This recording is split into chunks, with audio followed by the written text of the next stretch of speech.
Hello friends, welcome to B S K sir classes YouTube channel. Friends, ఈ వీడియోలో railway recruitment board RRB group డికి సంబంధించినటువంటి previous ఎగ్జామినేషన్లో క్వశ్చన్స్ ఏ విధంగా వచ్చాయనేది ఈ వీడియోలో చూద్దాము. ముఖ్యంగా జీకే పార్ట్లో క్వశ్చన్స్ ఏ విధంగా అడిగారు అనేది కంప్లీట్గా డిస్కషన్ అయితే చేద్దాం. సో వీడియో చూస్తున్నటువంటి వారు వీడియోని లైక్ చేసి ఛానల్ని సపోర్ట్ చేయండి. ఈ వీడియోకి 1000 లైక్స్ అయితే ఎక్స్పెక్ట్ చేస్తున్నాను. ప్రతి ఒక్కరూ లైక్ చేసి మీ ఫ్రెండ్స్కి షేర్ చేయండి. ఫస్ట్ టైం మన ఛానల్ని విజిట్ చేస్తే సబ్స్క్రైబ్ చేసుకొని బెల్ సింబల్ని యాక్టివేట్ చేసుకోండి. ఫ్రెండ్స్, డీటెయిల్స్లోకి వెళ్లే ముందు రైల్వే గ్రూప్ డి ఉద్యోగాలకి ప్రిపేర్ అవుతున్నటువంటి క్యాండిడేట్స్ కోసం మేము 2 కోర్సెస్ అయితే ఆఫర్ చేస్తున్నామండి. ఇందులో ఫస్ట్ కోర్స్ వచ్చేసి మీరు ఈ కోర్స్ తీసుకున్నట్లయితే మీకు వీడియో క్లాసెస్ అన్నీ కూడా అన్ని సబ్జెక్టులకి సంబంధించిన వీడియో క్లాసెస్ అవైలబుల్లో ఉంటాయి. దీనితో పాటు రైల్వే గ్రూప్ డితో పాటు ఇతర అన్ని రైల్వే ఎగ్జామ్స్కి సంబంధించినటువంటి ప్రీవియస్ పేపర్స్ అన్నీ కూడా మీకు అవైలబుల్లో ఉంటాయి. అలాగే 20,000 ప్లస్ బిట్స్ ఉన్నటువంటి జీకేకి సంబంధించి 1997 నుంచి ఇప్పటి వరకు అడిగినటువంటి అన్ని కాంపిటేటివ్ ఎగ్జామినేషన్స్లో అడిగినటువంటి బిట్స్ అన్నీ కూడా ఇంగ్లీష్ మీడియం అండ్ తెలుగు మీడియంలో 20,000 ప్లస్ బిట్స్ని మేము మీకు పీడిఎఫ్స్ రూపంలో ప్రొవైడ్ చేస్తున్నాము. సో మీరు ఈ 499 రూపీస్తో ఉన్నటువంటి 1 ఇయర్ వ్యాలిడిటీతో ఉన్నటువంటి ఈ ఫుల్ కోర్స్ని, మెగా కోర్స్ని తీసుకున్నట్లయితే మీకు వీడియో క్లాసెస్, ప్రీవియస్ పేపర్స్, జీకేకి సంబంధించినటువంటి సబ్జెక్ట్ వైజ్కి సంబంధించిన బిట్స్తో ఉన్నటువంటి పీడిఎఫ్ మెటీరియల్స్ అన్నీ కూడా మీకు అవైలబుల్లోకి రావడం జరుగుతుంది. సో మీరు ఓన్లీ పీడిఎఫ్ కోర్సే తీసుకోవాలి అనుకుంటే ఇక్కడ మీకు ఇంగ్లీష్ మీడియం అండ్ తెలుగు మీడియంలో ఉన్నటువంటి 20,000 ప్లస్ బిట్స్ ఉన్నటువంటి జీకేకి సంబంధించినటువంటి PDF papers, NTPC and group డికి సంబంధించినటువంటి అన్ని ప్రీవియస్ పేపర్స్ మీకు అవైలబుల్లో ఉంటాయి. ఇంకా static GK English medium and Telugu medium, current affairs English medium and Telugu మీడియంకి సంబంధించినటువంటి బిట్స్ అన్నీ కూడా మీకు ప్రీవియస్ పేపర్స్కి సంబంధించినటువంటి అన్నీ కూడా మీకు అవైలబుల్లో ఉంటాయన్నమాట. సో మీకు 6 మంత్స్ వ్యాలిడిటీ అయితే ఉంటుంది. 199 రూపీస్కి ఈ పీడిఎఫ్ కోర్స్ అయితే పొందవచ్చు. సో మీరు డిస్క్రిప్షన్లో ఉన్నటువంటి బిఎస్కే జాబ్స్ అనేటువంటి యాప్ని డౌన్లోడ్ చేసుకొని మీరు హోమ్ పేజ్లోకి వచ్చినట్లయితే రైల్వే ఎగ్జామ్స్ అని చెప్పేసి ఒక బాక్స్ అయితే కనిపిస్తుంది. అది ఓపెన్ చేసినట్లయితే మీకు ఈ 2 కోర్సులు కనిపిస్తాయి. ప్రతి ఒక్కరు కూడా తీసుకోండి. ఫ్రెండ్స్, ఇది 2018లో జరిగినటువంటి రైల్వే గ్రూప్ డి లెవెల్ 1 ఎగ్జామినేషన్కి సంబంధించినటువంటి ప్రీవియస్ క్వశ్చన్ పేపర్స్ అండి. సో మేము మీకు ప్రీవియస్ క్వశ్చన్ పేపర్స్ కూడా మన ఛానల్కి సంబంధించిన 499 రూపీస్ ఫుల్ కోర్స్లో, అలాగే 199 రూపీస్ ఫుల్ కోర్స్లో మేము మీకు ప్రొవైడ్ చేసినామండి. 499 రూపీస్ కోర్స్లో మీకు video classes, previous papers, PDF materials అవైలబుల్గా ఉన్నాయి. 199 రూపీస్ కోర్స్లో previous papers and GK materials అన్నీ కూడా మీకు అవైలబుల్గా ఉన్నాయి. దానితో పాటు స్టాటిక్ జీకే, కరెంట్ అఫైర్స్కి సంబంధించిన పీడిఎఫ్స్ కూడా మేము మీకు అప్డేట్ చేయడం జరిగింది. సో ఈ 2 కోర్సులు కూడా తీసుకొని మీకు చాలా హెల్ప్ చేస్తాయి. సో ఇక్కడ మనం జీకేకి సంబంధించినటువంటి క్వశ్చన్స్ ఏ విధంగా అడిగారు అనేది చూద్దాము. సో ఇక్కడ ముందుగా చూసుకున్నట్లయితే 2 ఉపరితలాల మధ్య క్రమరాహిత్యాల ఫలితంగా ఏది ఏర్పడుతుంది అని చెప్పేసి మనకి క్వశ్చన్ అయితే రావడం జరిగింది. సో ఇది మనకి ఫిజిక్స్కి సంబంధించినటువంటి క్వశ్చన్ అండి. ఫిజిక్స్ నుంచే మనకి ఫిజిక్స్, కెమిస్ట్రీ అండ్ బయాలజీ నుంచి, సైన్స్ సబ్జెక్ట్స్ నుంచి మనకి ఎక్కువగా క్వశ్చన్స్ వస్తాయి ఈ రైల్వేలో. పెద్ద పెద్ద క్వశ్చన్స్ ఏమీ ఉండవండి, చిన్న క్వశ్చన్సే ఉంటాయి. సో ఇందులో చూసినట్లయితే 2 ఉపరితలాల మధ్య క్రమరాహిత్యాల ఫలితంగా మనకి ఏది ఏర్పడుతుంది అంటే ఘర్షణ ఏర్పడుతుందండి. ఓకే, సో ఘర్షణ అనేది మనకి 2 ఉపరితలాల మధ్య క్రమరాహిత్యాల ఫలితంగా ఘర్షణ అనేది ఏర్పడుతుందన్నమాట. సో నెక్స్ట్ క్వశ్చన్ వచ్చేసి, ఈ క్రింది వారిలో ఎవరు 2017న 45వ భారతదేశ ప్రధాన న్యాయమూర్తిగా ప్రమాణ స్వీకారం చేశారు అని చెప్పేసి అడిగారు. సో మనకి చీఫ్ జస్టిస్ ఆఫ్ ఇండియాకి సంబంధించి, సుప్రీంకోర్టుకి సంబంధించినటువంటి క్వశ్చన్స్ మనకి అడుగుతూ ఉంటారండి. సో మీరు అవి కూడా చూసుకోవాలి. అయితే ఇది 2018లో జరిగినటువంటి ఎగ్జామినేషన్కి సంబంధించి 2017కి సంబంధించిన కరెంట్ అఫైర్స్ బిట్, అపాయింట్మెంట్స్కి సంబంధించినటువంటి బిట్ అయితే అడిగారు. సో ఇక్కడ చూసుకుంటే క్రింది వారిలో ఎవరు 2017న 45వ భారతదేశ ప్రధాన న్యాయమూర్తిగా ప్రమాణ స్వీకారం చేశారు అంటే దీపక్ మిశ్రా అనేటువంటి ఆయన ప్రమాణ స్వీకారం అప్పుడు చేయడం జరిగింది. నెక్స్ట్ క్వశ్చన్ వచ్చేసి, సేంద్రియ వ్యవసాయం ప్రోత్సహించడానికి సంబంధించి zero budget natural farming ZBNF ప్రాజెక్ట్ను ప్రారంభించినటువంటి భారతీయ రాష్ట్ర ప్రభుత్వం ఏది అని చెప్పేసి అడిగారు. సో ఇక్కడ చూసుకున్నట్లయితే ఇది 2018 ముందుకు జరిగిందనమాట. సో అప్పుడు 2014 నుంచి 19 మధ్య ఆంధ్రప్రదేశ్లో టీడీపీ గవర్నమెంట్లో ఈ సేంద్రియ వ్యవసాయాన్ని ప్రోత్సహించడం జరిగింది. ఈ సేంద్రియ వ్యవసాయం ప్రోత్సహించడానికి zero budget natural farming ZBNF ప్రాజెక్టును ప్రారంభించినటువంటి భారతీయ రాష్ట్రం వచ్చేసి ఆంధ్రప్రదేశ్ స్టేట్ అండి. నెక్స్ట్ క్వశ్చన్ వచ్చేసి, శీతోష్ణ స్థితి మరియు వాతావరణ పరిశోధన వెదర్ అండ్ క్లైమేట్ రీసెర్చ్కు అంకితం చేయబడినటువంటి ప్రపంచంలోని అత్యంత వేగవంతమైనటువంటి సూపర్ కంప్యూటర్లలో 4వ స్థానంలో ఉన్నటువంటి భారతీయ సూపర్ కంప్యూటర్ పేరు ఏమిటి అని చెప్పేసి అడిగారు. ఓకే, సో ఇక్కడ చూసుకుంటే శీతోష్ణ స్థితి మరియు వాతావరణ పరిశోధనకు అంకితం చేయబడినటువంటి ప్రపంచంలోని అత్యంత వేగవంతమైనటువంటి సూపర్ కంప్యూటర్లలో 4వ స్థానంలో ఉన్నటువంటి భారతీయ సూపర్ కంప్యూటర్ పేరు వచ్చేసి ప్రత్యూష్ అనేటువంటి సూపర్ కంప్యూటర్ అండి. సో ఈ ప్రత్యూష్ అనేటువంటి సూపర్ కంప్యూటర్ శీతోష్ణ స్థితి మరియు వాతావరణ పరిశోధన వెదర్ అండ్ క్లైమేట్ రీసెర్చ్కి సంబంధించి ప్రపంచంలోనే అత్యున్నతమైనటువంటి వేగవంతమైనటువంటి కంప్యూటర్లలో ఇది కూడా సూపర్ కంప్యూటర్ అనమాట. అండ్ దట్టు అది 4th పొజిషన్లో ఉన్నటువంటి సూపర్ కంప్యూటర్. నెక్స్ట్ క్వశ్చన్ వచ్చేసి క్రింది వారిలో ఏ బాలీవుడ్ నటి international film festival and awards of Australia IFFAAలలో మార్చి 2017లో ఉత్తమ నటి పురస్కారాన్ని అందుకుంది అని చెప్పేసి అడిగారు. సో ఇక్కడ చూసుకున్నట్లయితే IFFAAA, ఓకే, సో ఇక్కడ చూసుకుంటే international film festival and awards of Australia అనేటువంటి ఈ పర్టికులర్ అవార్డ్స్లో 2017లో ఉత్తమ నటి పురస్కారాన్ని అందుకున్నటువంటి నటి వచ్చేసి ఆలియా భట్ అనేటువంటి యొక్క నటి అందుకోవడం జరిగిందండి. సో మీరు ఇక్కడ గమనించినట్లయితే మనకి ఎగ్జామినేషన్ 2018లో జరిగితే 2017కి సంబంధించినటువంటి కరెంట్ అఫైర్స్ అయితే అడుగుతున్నారు. అంటే మీరు మనకి 2025లో ఎగ్జామినేషన్ జరుగుతుంది కాబట్టి గ్రూప్ డికి సంబంధించి మీరు 2024కి సంబంధించిన కరెంట్ అఫైర్స్ ప్రిపేర్ అవ్వాలి. మేము 2024కి సంబంధించిన కరెంట్ అఫైర్స్ అన్నీ కూడా ప్రొవైడ్ చేస్తున్నాము. ప్రతి నెలకి సంబంధించినటువంటి కరెంట్ అఫైర్స్ ఉన్నాయి. చాలా మంచిగా ఇంగ్లీష్ అండ్ తెలుగు మీడియంలో ప్రొవైడ్ చేస్తున్నాము. 199 రూపీస్ కోర్సులో పొందవచ్చు, అలాగే 499 రూపీస్ కోర్సులో కూడా మీరు పొందవచ్చు. సో డిస్క్రిప్షన్లో యాప్ లింక్ ఉంటుంది, ఇమీడియట్గా మీరు డౌన్లోడ్ చేసుకొని కోర్సెస్ తీసుకోండి. నెక్స్ట్ క్వశ్చన్ వచ్చేసి ఇటీవలే వార్తల్లో కనిపించిన చేరియల్ అను పెయింటింగ్ భారతదేశంలోని ఏ రాష్ట్రానికి చెందినది అని చెప్పేసి అడిగారు. ఇటీవలే మనకి వార్తల్లో నిలిచినటువంటి చేరియల్ అనేటువంటి ఒక పెయింటింగ్ భారతదేశంలో ఏ రాష్ట్రానికి చెందింది అంటే తెలంగాణ రాష్ట్రానికి చెందినటువంటి పర్టికులర్ ఫేమస్ పెయింటింగ్ అండి ఇది. ఓకే, గుర్తుపెట్టుకోండి, చేరియల్ అనేటువంటి పెయింటింగ్ భారతదేశంలోని ఏ రాష్ట్రానికి చెందింది అని చెప్పేసి అడిగారు. తెలంగాణకి చెందిందనమాట. నెక్స్ట్ క్వశ్చన్ వచ్చేసి డాష్ అనేది ఒక క్లిష్టమైన శాశ్వత కణజాలం అని చెప్పేసి అడిగారు. డాష్ అనేది ఒక క్లిష్టమైన శాశ్వత కణజాలం అని చెప్పేసి అడగడం జరిగింది. సో దీనికి సంబంధించిన రైట్ ఆన్సర్ వచ్చేసి జైలం అండి. జైలం అనేది ఒక క్లిష్టమైనటువంటి శాశ్వత కణజాలం అనమాట. నెక్స్ట్ క్వశ్చన్ అవి నడిచే ఇంధన అనుగుణంగా వాహనాలపై హాలోగ్రామ్ ఆధారిత రంగు స్టిక్కర్లు అంటించే విధానాన్ని కలిగినటువంటి భారతదేశపు మొదటి నగరం ఏది అని చెప్పేసి అడిగారు. అవి నడిచే ఇంధనం అనుగుణంగా, ఓకే, వాహనాలపై హాలోగ్రామ్ ఆధారిత రంగు స్టిక్కర్లు అంటించే విధానాన్ని కలిగిన భారతదేశపు మొదటి నగరం ఏది అంటే ఢిల్లీ అండి. ఢిల్లీలో ఆ పర్టికులర్ రోడ్స్ మీద నడిచేటువంటి వాహనాలు యూజ్ చేసేటువంటి ఇంధనం అనుగుణంగా వాహనాలపై హోలోగ్రామ్ ఆధారిత రంగు స్టిక్కర్లు అంటించే విధానాన్ని తీసుకురావడం జరిగింది. ఆ విధానాన్ని తీసుకొచ్చిన మొదటి రాష్ట్రం ఏది అంటే న్యూఢిల్లీ అండి. నెక్స్ట్ క్వశ్చన్ వచ్చేసి క్రింది మూలకాలలో దేనికి అధిక అయనీకరణ శక్తి ఉన్నది అని చెప్పేసి అడిగారు.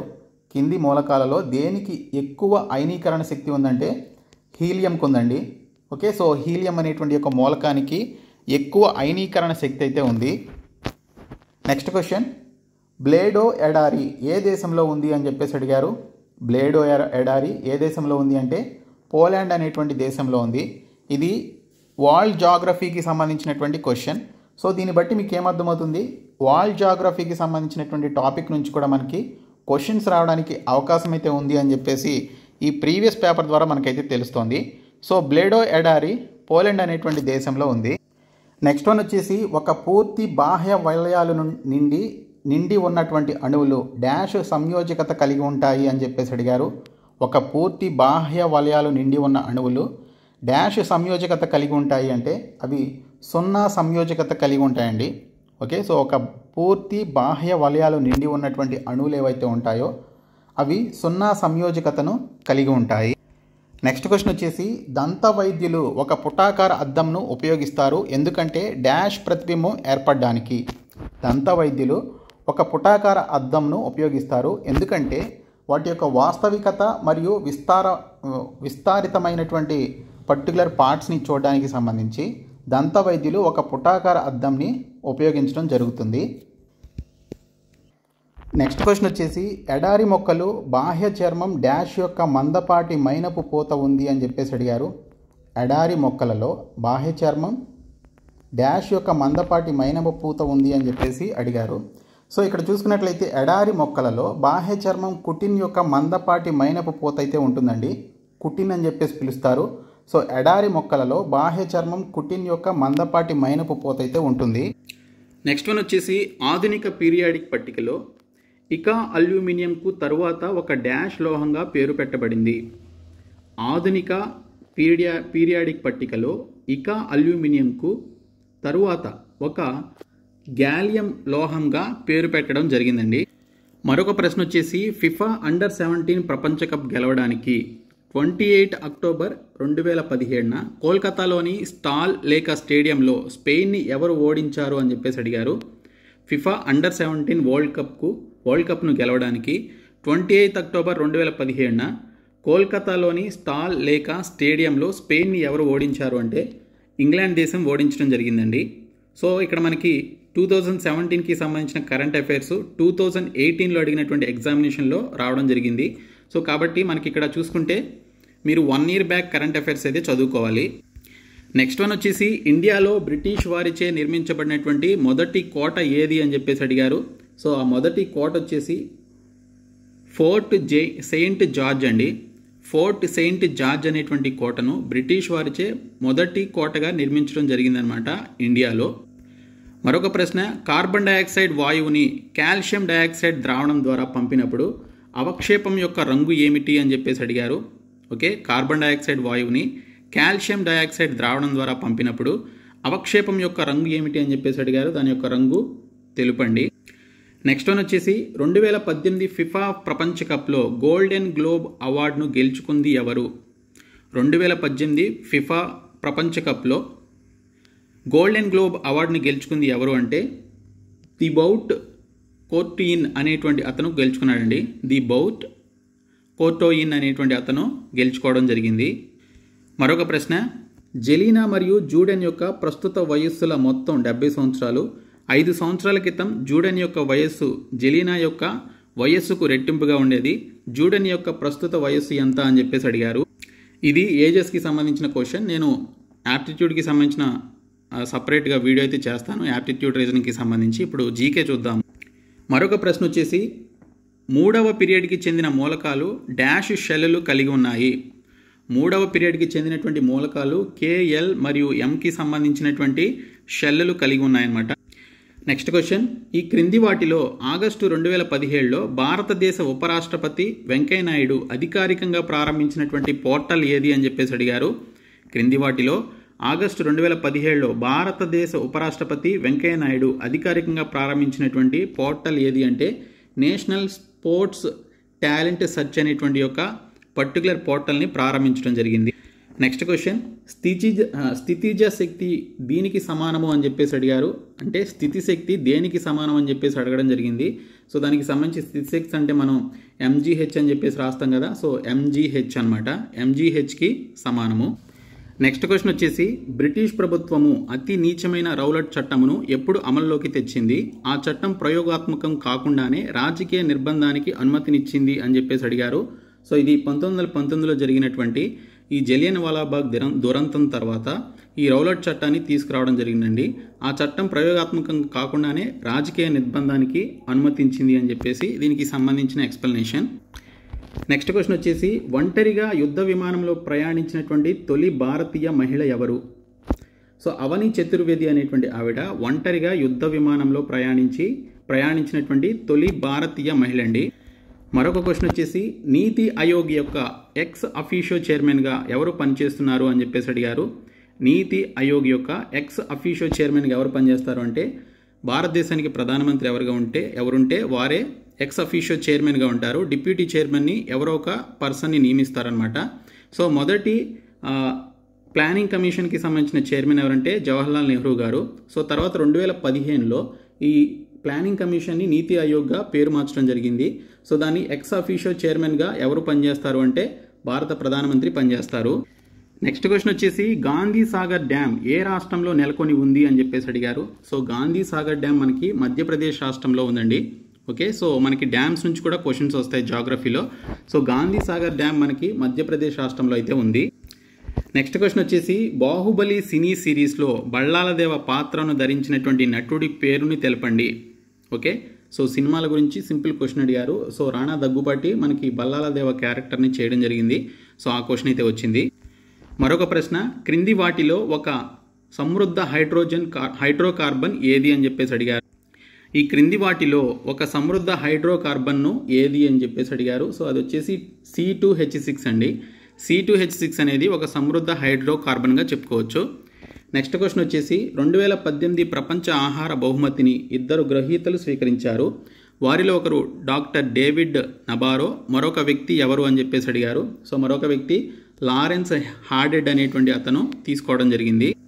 నెక్స్ట్ క్వశ్చన్ వచ్చేసి దిగువ పేర్కొన్నటువంటి పదార్థాలలో వేటికి అత్యధిక రుణ విద్యుదాత్మకత ఉంటుంది అని చెప్పేసి అన్నారు. దిగువ పేర్కొన్నటువంటి పదార్థాలలో వేటికి అత్యధిక రుణ విద్యుదాత్మకత ఉంటుంది అని చెప్పేసి అన్నారు. అది క్లోరిన్ అండి, Clకు ఉంటుంది. నెక్స్ట్ క్వశ్చన్, శక్తి ఉత్పాదన సమయంలో మన కండరాల కణాలలో ప్రాణవాయువు లేనప్పుడు 6 కార్బన్ అణువులు డాష్ కార్బన్ అణువులుగా మారతాయి అని చెప్పేసి అన్నారు. సో ఇక్కడ మనకి 3 కార్బన్ అణువులుగా మారతాయి.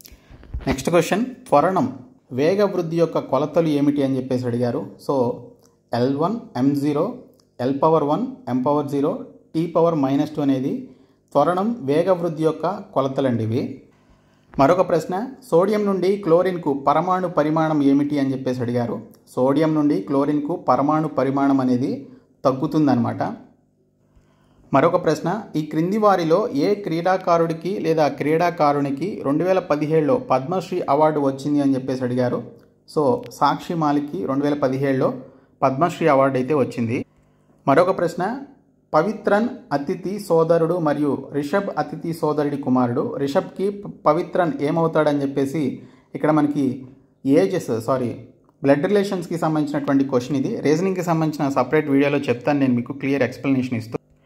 నెక్స్ట్ క్వశ్చన్ వచ్చేసి 2018లో జాతీయ వ్యవసాయ మరియు గ్రామీణాభివృద్ధి బ్యాంకు నాబార్డ్ తనదైన మొదటి రకం వాతావరణ మార్పుకు కేంద్రం ప్రారంభించింది. అది ఏ నగరంలో ప్రారంభించిందని చెప్పేసి అడిగారు. లక్నో నగరంలో ప్రారంభించడం జరిగింది. నెక్స్ట్ క్వశ్చన్, ఏ రాష్ట్రంలో భారతదేశం యొక్క మొదటి విలేజ్ ఆఫ్ బుక్స్ను ప్రారంభించి ప్రజలు చదవడం కొరకు తెరిచారు అని చెప్పేసి అడిగారు. సో ఇది మహారాష్ట్రలో. ఏ రాష్ట్రంలో భారతదేశం యొక్క మొదటి విలేజ్ ఆఫ్ బుక్స్ను ప్రారంభించి ప్రజలు చదవడం కొరకు తెరిచారు అంటే మహారాష్ట్రలో ఆ యొక్క విలేజ్ ఆఫ్ బుక్స్ను ప్రారంభించడం జరిగింది. సో ఇవి కొన్ని జీకేకి సంబంధించి అడిగినటువంటి ప్రశ్నలండి. సో నెక్స్ట్ వీడియోలో మరికొన్ని ప్రశ్నలు అయితే చేస్తాను. సో మన ఛానల్ని ఫాలో అవ్వండి. Thank you so much guys.